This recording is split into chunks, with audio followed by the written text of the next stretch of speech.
Political uncertainty reigns in Sudan since the ousting of former President Omar al-Bashir, who had been ruling the country as a dictator for almost 30 years. The Transitional Military Council, who deposed him, is now facing pressure from the crowd to transfer power to a fully civilian government. In this complex situation, Sudan remains a poor and fragile country, keen to plunge into instability and possibly armed conflict. I'm your host Kasim, and welcome to another KJ vid.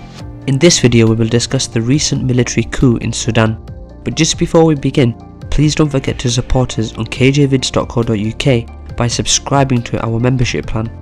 The website has tons of other content and useful resource for geopolitical enthusiasts.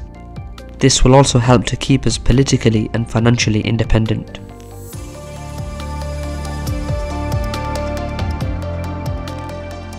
Sudan's contemporary history can be traced back to 1821, when Muhammad Ali, the de facto independent ruler of Egypt, nominally under the sovereignty of the Ottoman Empire, begun the invasion of the country.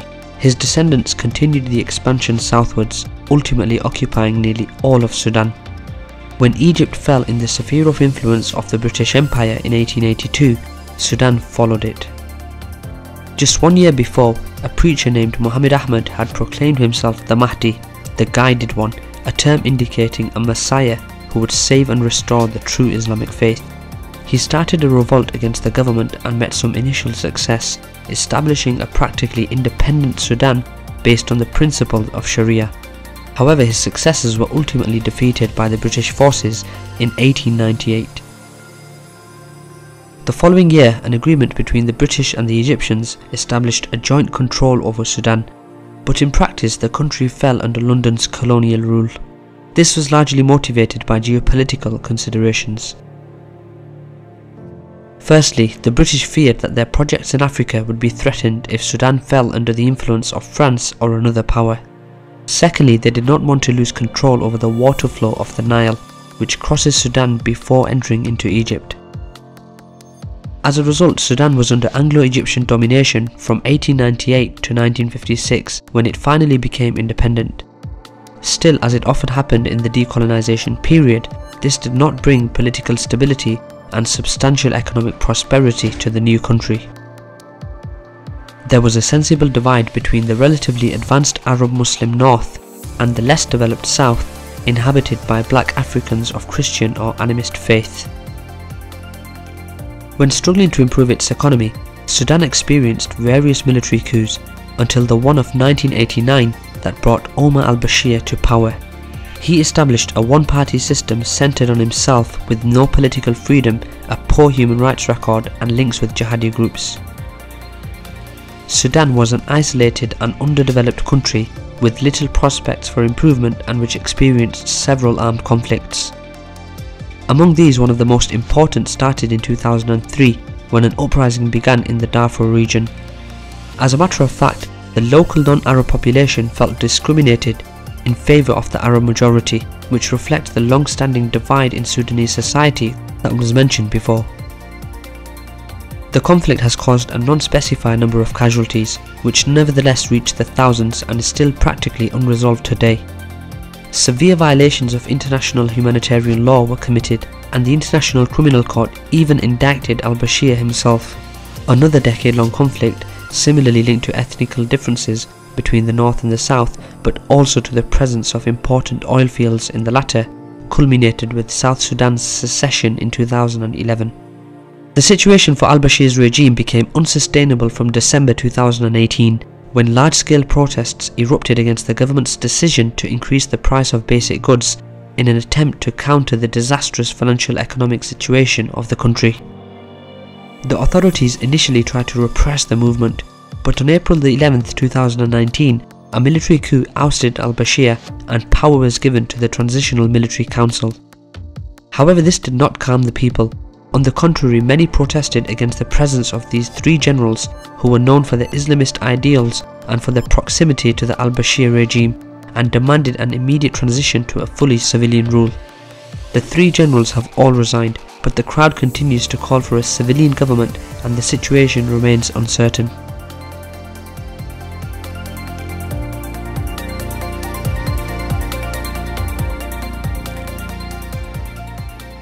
Sudan is located in a volatile region between the Arab world and the sub-Saharan one. Even though South Sudan became independent in 2011, non-Arab minorities are still present in the southern part of Sudan and tensions persist. Its territory is largely desert or semi-arid, but contains some notable underground resources to exploit, even though this was significantly reduced after the loss of the oil fields in South Sudan. Economically, it has experienced a positive growth rate of more than 1% in the past few years. But it remains a poor country where 46.5% of the population lives below the poverty line. Agriculture still absorbs 80% of the workforce, and it accounts for nearly 40% of the GDP, with industry representing 2.6% and services around 57.8%. The fiscal situation is troublesome. In 2017, the budget deficit and the public debt were 10.6% and 121.6% of the GDP respectively. Inflation is high, having reached 32.4% in the same year. The situation was also the result of South Sudan's secession in 2011, which had a profound impact on the Sudanese economy. Most of Sudan's neighbours are in a state of instability or even open conflict. To the north, Egypt has now stabilised after the events of the Arab Spring, but the political divide persists between secularist and Islamist factions, and its economy remains vulnerable. Egypt has important stakes in Sudan. Its agriculture relies on the Nile, which flows through Sudanese territory before reaching Egypt, meaning that water conflicts could emerge in the future. Libya on its part is torn by civil war. To the east, Sudan has access to the Red Sea. This should boost its economic growth, especially considering that the maritime trade routes connecting Europe and Asia pass through its waters, but in practice this has brought only limited benefit to Sudan. Always to the east, Ethiopia and Eritrea have been engaged in a long conflict that has been solved only recently, at least on paper. But in spite of progress, both remain affected by underdevelopment problems, and Ethiopia has also to deal with separatist movements. Southwards, the newly independent state of South Sudan continues to struggle with poverty, instability and civil war, and the resource conflict with its northern neighbour remains strong. Whilst it has rich oil deposits, it can hardly export them without passing through Sudan's territory to the Red Sea. The Central African Republic to the southwest is another weak state, affected by inter-ethnic conflict and with limited prospects for development. Finally, to the west lies Chad, which is equally affected by political turmoil and internal conflict. In short, Sudan is one of the many pieces of the area's geopolitical landscape marked by instability, poverty, ethnic religious strife and conflict. Borders are porous, and armed groups, either separatists, smugglers, terrorists or other, can easily move from one state to another, often setting up a cross-border network and using one country as a safe haven to operate in another. Combined with weak state institutions and widespread corruption, this leaves little hope for economic development and political stabilization for Sudan and its neighbours. Such a situation is not only a regional matter, because as long as it persists, many locals will seek to migrate to Europe. Similarly, this situation will make it possible for people from sub-Saharan Africa to illegally cross these countries to reach the Mediterranean, enriching the groups that participate in human traffic activities. As a result, the migrant flow towards Europe will continue, with all the socio-political effects that are already taking place.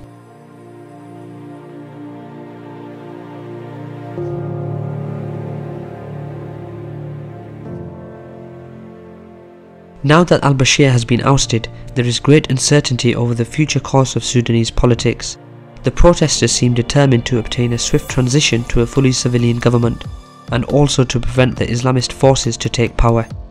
Yet this is not a guarantee that Sudan will have a civilian executive anytime soon.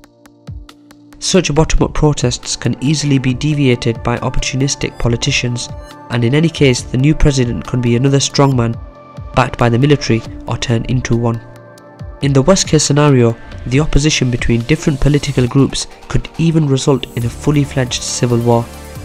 The ethnic fragmentation existing in Sudan makes this possibility more likely and potentially more destructive. In any case, even with a new fully civilian government, willing and capable of promoting radical reforms to democratise and modernise the country, the prospects for Sudan leave little room for optimism for the time being. The country has its potential to grow, but there is much work to be done, and it will not be an easy task for a stable and competent executive. This is also because of the broader situation affecting the region around Sudan, marked by poverty, instability, and where conflicts can easily spill over to neighbouring countries. As a result, it is unlikely that the social, political and economic situation of Sudan will improve much in the next few years.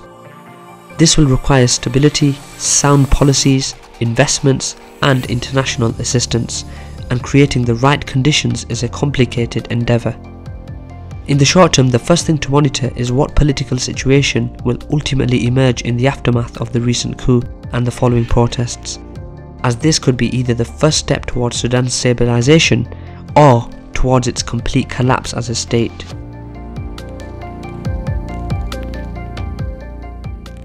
That's all for today guys, thanks for watching another KJ vid. What are your thoughts on the situation in Sudan? We would love to hear from you in the comments below, especially if you are from Sudan.